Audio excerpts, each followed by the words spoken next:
Well, for the second time in 3 weeks, the people of the Tampa Bay area are getting ready to deal with the impact from a hurricane. This time, Milton is expected to be an almost direct hit on the region with winds at around 125 miles an hour. But how are businesses who are already recovering from Helene preparing for this storm? We're joined right now by Parag Amin, who is a business lawyer and founder of the law office of Parag Amin. Joins us right now. Parag, great to have you with us. Dan Loney in Philadelphia, how are you? I'm doing fantastic, Dan. How are you this morning? I'm doing well. Thanks for giving us a few moments. Look, obviously, for people in and around Tampa Bay, this is the second time in 3 weeks that they're going to have to deal with a storm like this. Business is really going to find this a challenge to be able to continue to motor through after two of these types of storms. Yeah, absolutely. An unprecedented event. You know, you've got a Category 4 hurricane that hits with Helene, and now you've got Milton at a Category 5. So all the best to everybody in Florida. I'm hoping for the best. I'm sure you are. What's the challenge for businesses right now at this time? Obviously, coming out of one storm and preparing for another, and thinking longer term about the operations that they want to try and continue as quickly as they can. Yeah, the biggest thing with a hurricane, especially as a business owner, is you get hit multiple times. First time you get hit by the storm, then you're dealing with the wreckage of the storm, and then you're dealing with getting your business back together so you can recover from it.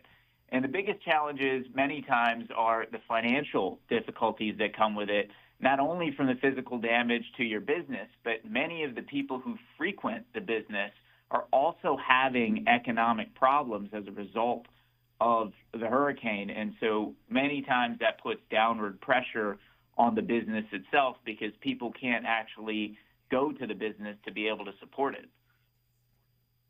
I'm going to guess that there are probably some small business owners in the Tampa area, especially that are relatively close to the water, that may have not even reopened from Helene, and now you've got this storm coming through. Yeah, absolutely. And a big thing for businesses as they're going through this process and looking for the various types of help that they can get is making sure that, of course, their insurance is in place. And I think a big issue here, Dan, is going to be differentiating between the different losses, meaning between the first hurricane with Helene and now with Milton, because I definitely foresee insurance carriers making an issue of which loss was attributed to which hurricane.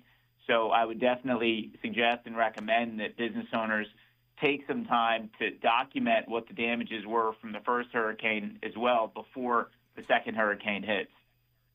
So explain the importance of that in the process of having that data and being able to send it into your insurance company. Yes, so a big component for any insurance claim for loss is making sure that you've got documentation for your losses.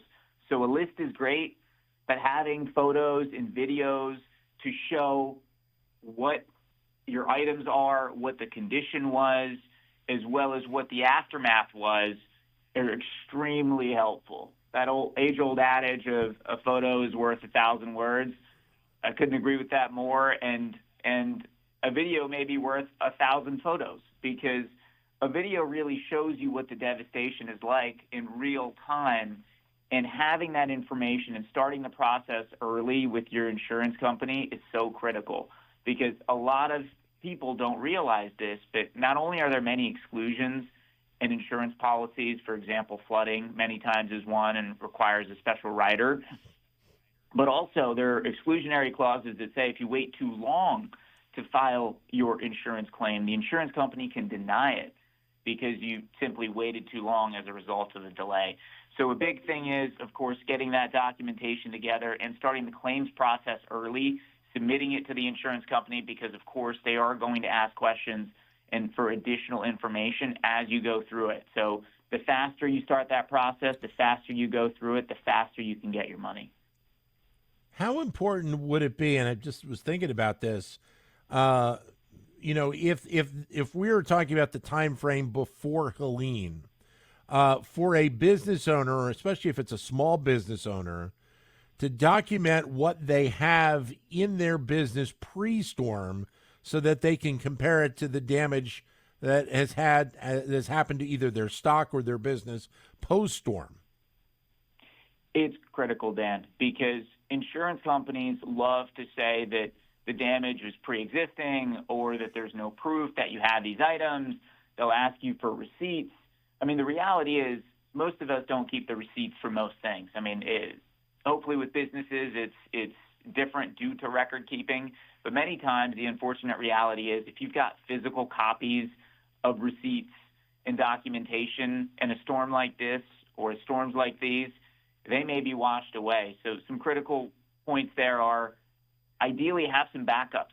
Create some electronic backups. Get a high-density scanner where you can scan in all of your receipts and keep multiple backups of it. And then, of course, have the photos and videos so you can show the insurance company, look, here's what I had before the storm hit. Here was the condition. Yeah. Here's what happened to my items after the storm hit, and here's the condition. So that way you can go through the process and easily be able to prove that you were damaged, because they love to come back and say, well, we just don't have proof of that. We're going to need some receipts. And so photos, videos, and of course, receipts would be extremely helpful. Same with filing for a disaster loan with the SBA? Yes. So there's different kinds of disaster loans that are available from the SBA, and they're going to ask for documentary evidence and proof of things as to what it is that you need and why you're asking for it. So the more proof you've got, the better. And then I guess there's also a component of bigger businesses, or all businesses, of looking out for their employees in these times as well. They have to obviously worry about their business, but they want to make sure that their workers are in good shape as well, right? Yeah, 100%. Businesses and employers can't work without employees, and so just ensuring that they're doing well, checking in on them, see if they need anything, even as the business is reeling. I think it's a nice touch, and it's extremely helpful. In situations like this, I think it's best if we can all band together and help each other through these disasters. And I think as an employer, taking care of your employees is critical. All right. Parag, thanks very much for your time today and your insight. All the best. All right. Thank you, Dan. Parag Amin, a business lawyer and founder of the law office of Parag Amin.